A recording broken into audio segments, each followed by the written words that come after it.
Hi there, my name is Floyd, and welcome to the channel. Today we're going to dive into a chilling story about trust, obsession, and betrayal. This is the case of Father Michael O'Connor and David Harper, a story that will leave you questioning how far someone can go when their darkest desires take control. On the evening of January 12, 2023, Father Michael O'Connor sat alone in St. Vincent's Church. The clock struck 7:15 post-meridium, and he prepared for what he believed would be an ordinary night. He had served the small town of Ashville for decades, earning the trust of its people as their spiritual guide. His graying hair and soft-spoken manner made him a figure of comfort to the community. But that night, everything changed. David Harper, a 21-year-old with troubled eyes, walked into the church. He had been coming to confession more often lately, seeking solace from a past filled with mistakes. The weight of guilt hung heavily on him as he approached Father Michael for guidance once more. Inside the dimly lit confession booth, David's voice cracked as he spoke. His sins were nothing extraordinary, but his vulnerability, his need for help, stirred something dark within Father Michael. He listened carefully, but not for redemption. Instead, an obsession was forming. David's confessions weren't just secrets to absolve, they became a window into his soul, and Michael was watching closely. That night, under the sacred walls of the church, a dangerous connection began. What started as guidance quickly twisted into something much darker. In the dim light of the confession booth, something far more dangerous was born. Father Michael O'Connor had always been a trusted figure in Ashville. For over 25 years, he served the town as its priest, baptizing children, leading Sunday sermons, and offering guidance to anyone who needed it. His soft voice and gentle demeanor made him a calming presence. People saw him as a man of faith and wisdom, someone they could rely on. But behind that kind face, there was a different man. Father Michael had a need for control, a desire to shape the lives of those who came to him. It wasn't obvious, but those closest to him felt it in his advice, suggestions that often turned into demands. David Harper was different from the other people in town. He had grown up in Asheville but had left for a while after high school, trying to escape a past full of poor choices. At 21, he returned to his hometown, burdened by guilt and confusion. He was lost and unsure of himself, carrying the weight of mistakes he couldn't forgive. His search for answers led him back to the church. In September of 2022, David started attending confession more regularly. Each week, he would visit Father Michael, hoping to find peace. His confessions were simple at first: regret over small missteps, remorse for actions he couldn't take back. But soon, he started opening up more, sharing his deepest fears and struggles.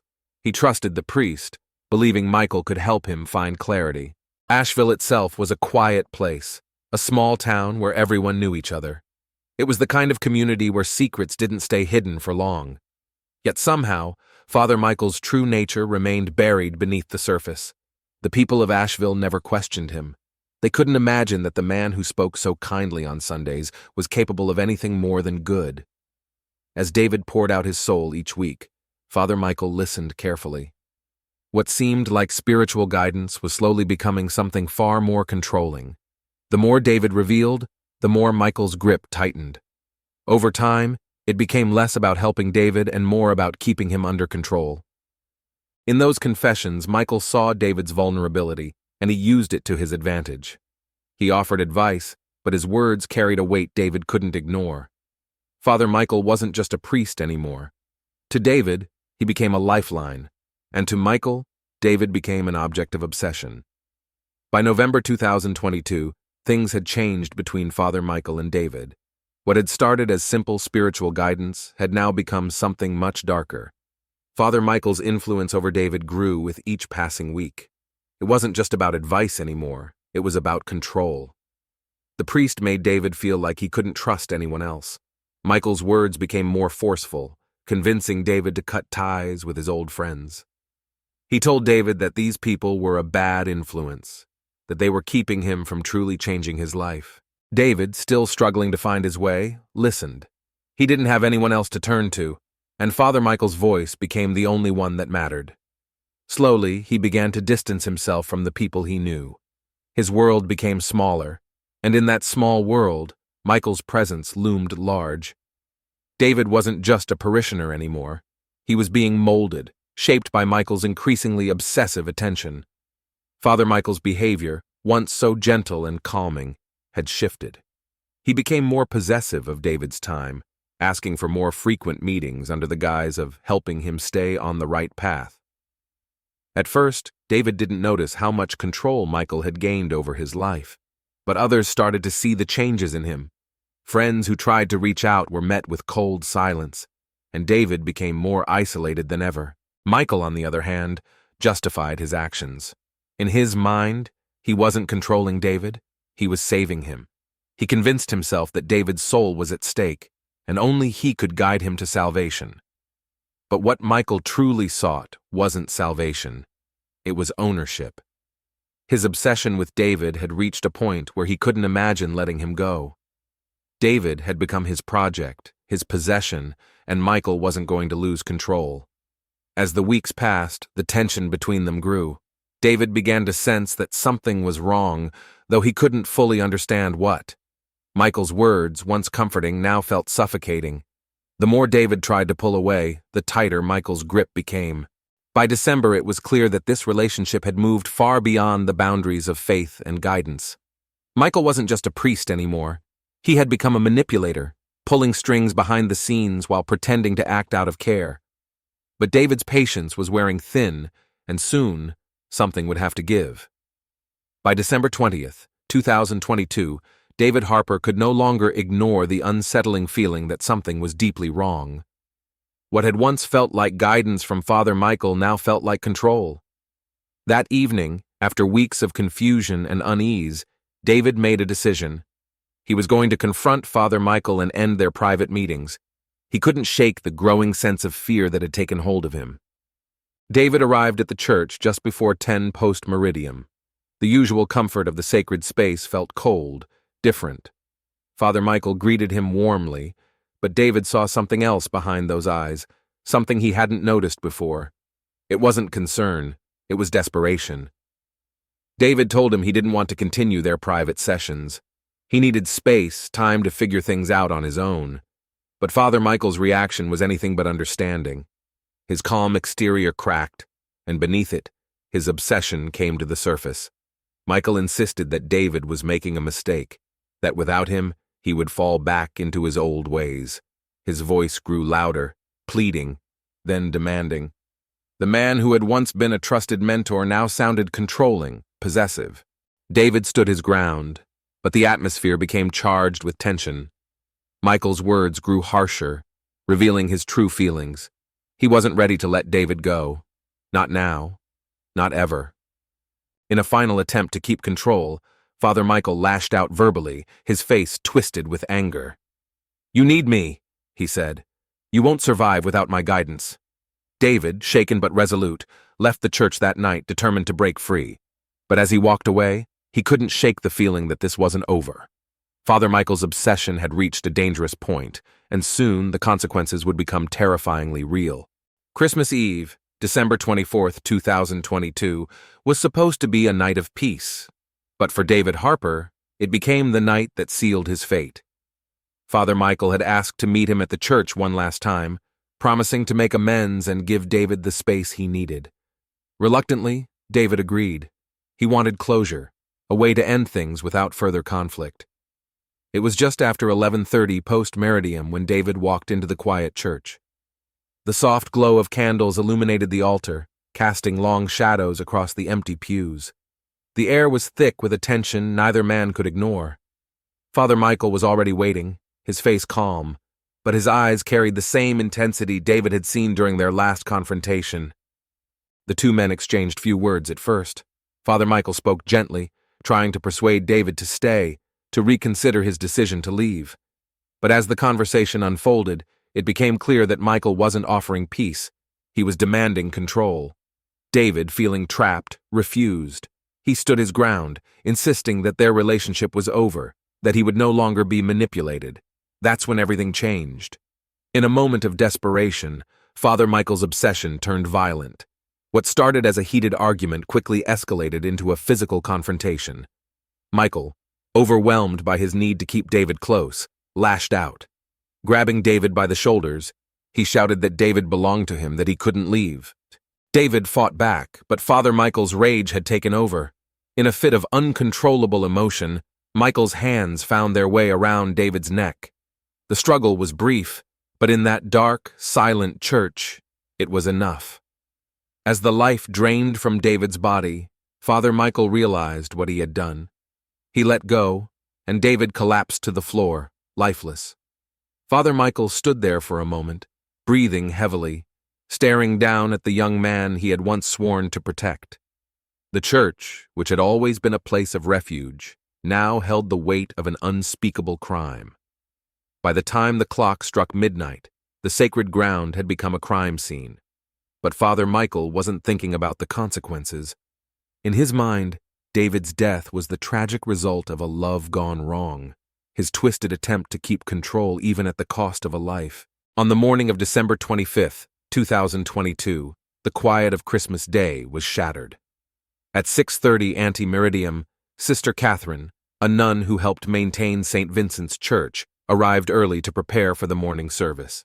The air was cold, the streets still covered with the remnants of the previous night's snowfall.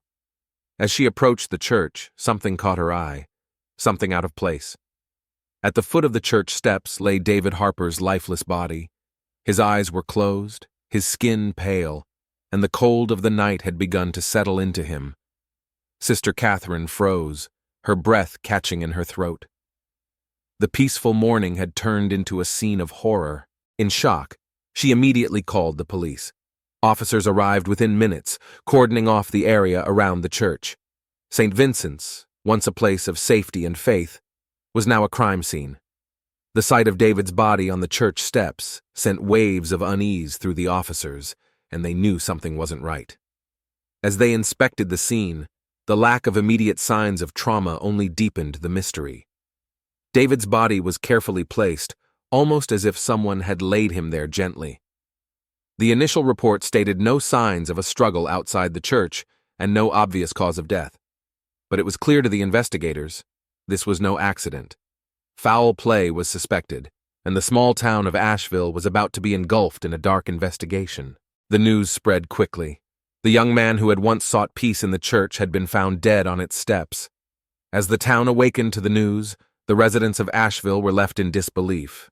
Father Michael, who had always been the town's spiritual leader, was the first to express his sorrow publicly, claiming shock over David's tragic death.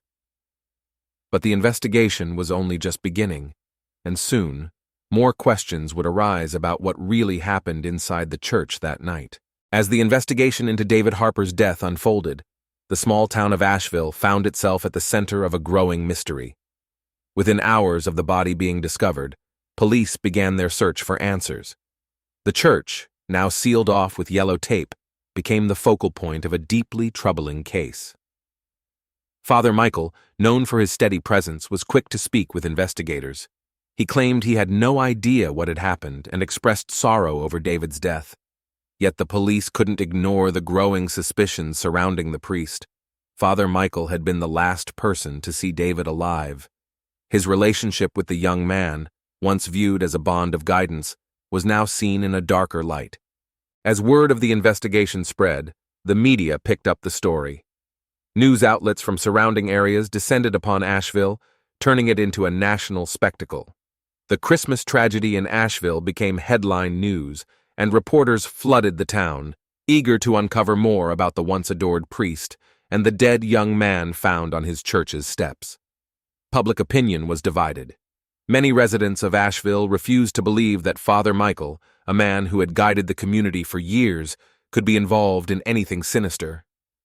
Others, however, began to question the closeness between the priest and David, wondering if there was more to their relationship than met the eye. As the investigation deepened, police discovered inconsistencies in Father Michael's statements. What was once seen as a tragic accident quickly became something far more suspicious, and the town braced for what was coming next. On January 20th, 2023, nearly a month after David's death, the investigation took a shocking turn. During a routine search of Father Michael's living quarters, officers made a discovery that would forever change the course of the case. Hidden away in his desk was a journal, its pages filled with disturbing entries. What appeared at first to be ordinary reflections soon revealed something much darker.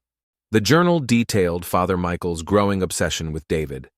Page after page, Michael wrote about his attempts to control David's life, masking his manipulation as spiritual guidance.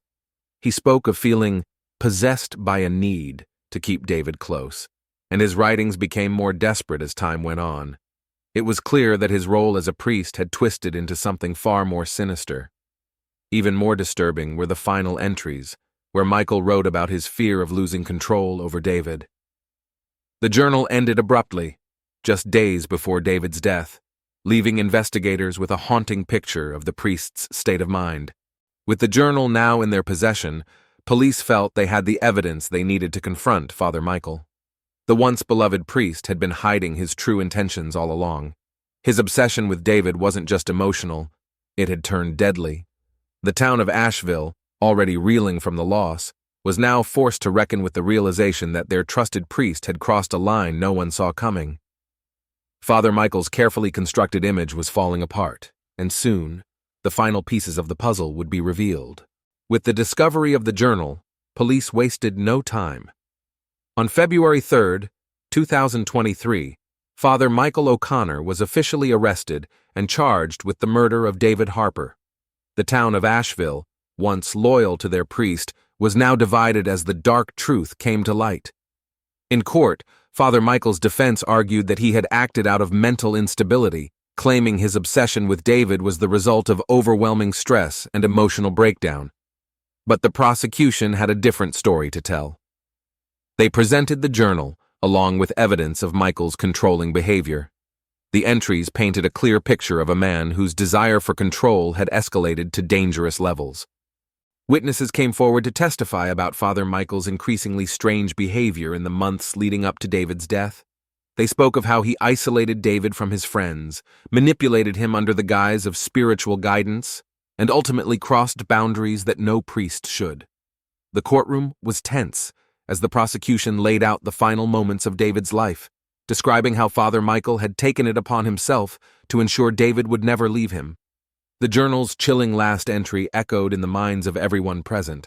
The trial lasted only a few weeks, but for the people of Ashville, it felt like a lifetime. In the end, the jury found Father Michael guilty of first-degree murder. He was sentenced to life in prison with no possibility of parole. As Father Michael was led away in handcuffs, the town was left to pick up the pieces. The man they once trusted with their faith had betrayed them in the worst possible way. After Father Michael O'Connor's conviction, the town of Ashville was left in shock. The church, once a place of refuge, now stood as a grim reminder of the darkness that had unfolded within its walls. For many, the trial had provided some closure, but the emotional scars ran deep. David Harper's family struggled to move forward. The loss of their son, compounded by the betrayal of a man they once trusted, weighed heavily on them. His mother, in a public statement, expressed her pain, saying, "We trusted him. We thought he was guiding David, but he was taking him from us." The church, too, faced the fallout. Parishioners stopped attending services, and many demanded changes within the diocese. St. Vincent's, once the heart of Asheville's community, was now a place of grief and distrust. As for Father Michael, he would spend the rest of his life behind bars. His obsession with David had not only destroyed a young man's life, but also shattered an entire community. In the end, the truth came to light, but it left a deep wound in Asheville that would take years to heal. The story of Father Michael and David Harper became a dark chapter in the town's history, a chilling reminder of how easily trust can be manipulated and how dangerous obsession can become. For those left behind, the question remains, how did they not see the signs sooner? And that's the story of Father Michael O'Connor and David Harper, tragic, twisted, and unforgettable. Now, I want to hear from you. Do you think Father Michael's obsession could have been stopped earlier? Or were there too many signs that went unnoticed? Let me know your thoughts in the comments below. If you found this story interesting, don't forget to hit the like button and subscribe for more cases like this one. And as always, thank you for watching, stay safe, and I'll see you in the next one.